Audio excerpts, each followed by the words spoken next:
Good morning, everyone. So today we're going to talk about the demographic transition model. Um, so, what is demographic transition? Well, it's a shift from high to low mortality, which means death rate, and fertility, which is birth rate. And it's based on what happened in Western Europe. And it first began by an American named Warren Thompson in 1929. And he was looking to come up with a reason to explain why countries' populations grew the way that they did. And the theory is it can be seen as a sign of socioeconomic progress. So, as a country gets richer, it tends to follow the model. So, something to be aware of is that a model is just a representation of a phenomenon in the real world made in order to make us understand it easier. So it's not going to apply perfectly. It's simple, it's simplified, it's generalized, and there's some details that may have been removed, but it generally seems to apply, kind of like our central place theory model. Doesn't fit perfectly, but fits a lot of places pretty well. So here's what the model looks like. That green line represents the death rate, and the yellow line represents the birth rate, while the blue line is the total population. So if you see, like it starts in stage one, population is low, death rate and birth rate are both very high. Um, and then as you move into stage two, what you find is the death rate begins to decline. And once it begins to decline and the birth rate stays high, the population is going to grow. Eventually, you get into stage three, where the death rate starts to flatten out and the birth rate begins to decline. And the population rate, though, will continue to keep growing because that death rate is still so flat. As you get to stage four, the birth rate and death rate eventually will meet. And once they meet, that means the population is going to sort of flatten off. And then there's this theory that stage five may or may not even exist. Um, the thinking is eventually you'll reach a point where the birth rate is actually going to drop below the death rate. And then when that happens, the population in total will begin to decline. So if we look at stage one, remember, stage one, we have the birth rate and death rate are both going to fluctuate, but they're both going to be generally pretty high with a small population. Um, why? Well, we have high birth rates because of limited access to birth control. We have many children are dying in infancy. Um, so you have that high infant mortality. And because of that, parents tend to have more children to compensate in the hopes that more are just going to survive. They're going to make it longer. Why do you need more children? Well, because at the stage they're at, children are needed to work the land to help grow food, um, because there's not like a really developed economy at this point. Religious beliefs encourage large families. A lot of religions discourage the use of birth control and contraception. And because of that, when families, when two parents get together, you'll have pregnancies that result. And then you have high death rate, especially among children, because of disease, famine, poor diet, poor hygiene, and little medical science. You move into stage two, though, and in stage two, you have the country begins urbanizing and industrializing. So it gets more modern in terms of its industry. So birth rates remain high, but death rates begin to fall, and this causes a rapid population growth.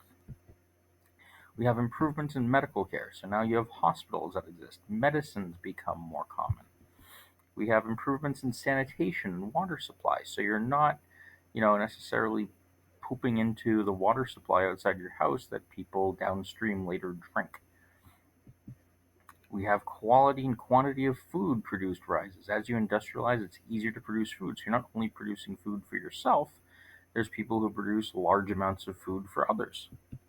We have transport and communications that improve, which allow these uh, food and medical supplies to get to more people. And because of that, you have more people who are able to live.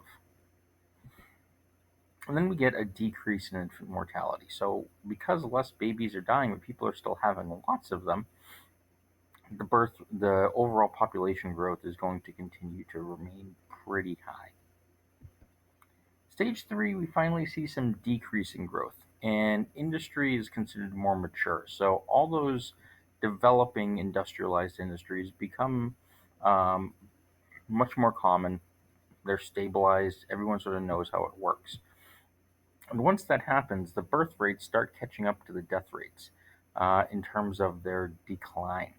Total population has peaked at this point, and population increase kind of slows and levels out. We have increased access to contraception at this point, so more people are using birth control.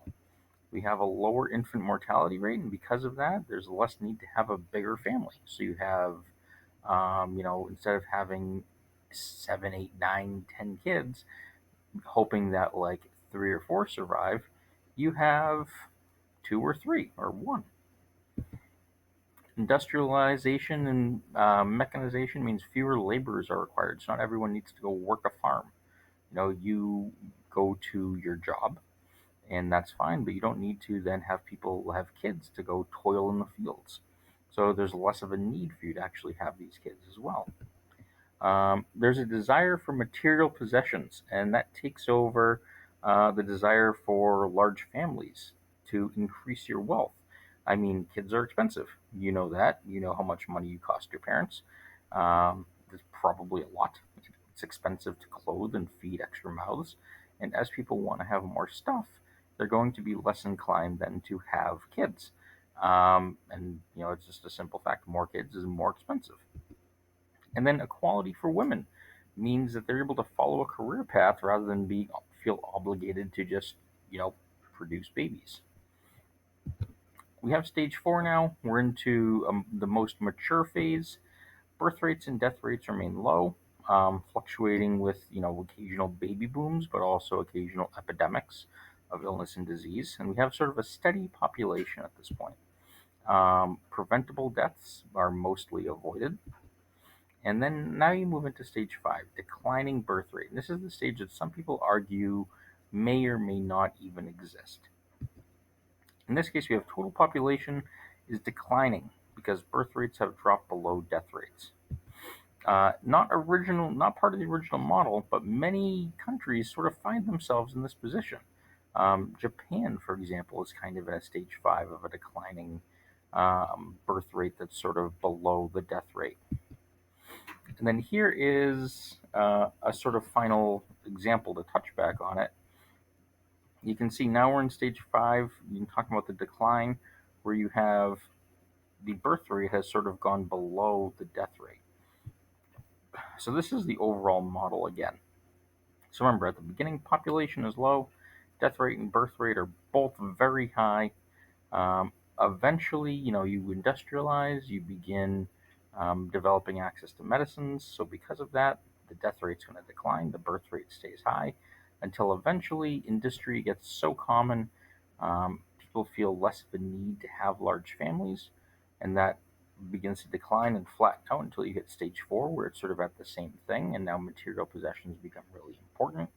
That birth rate and death rate sort of flatlines, and then you move into stage five.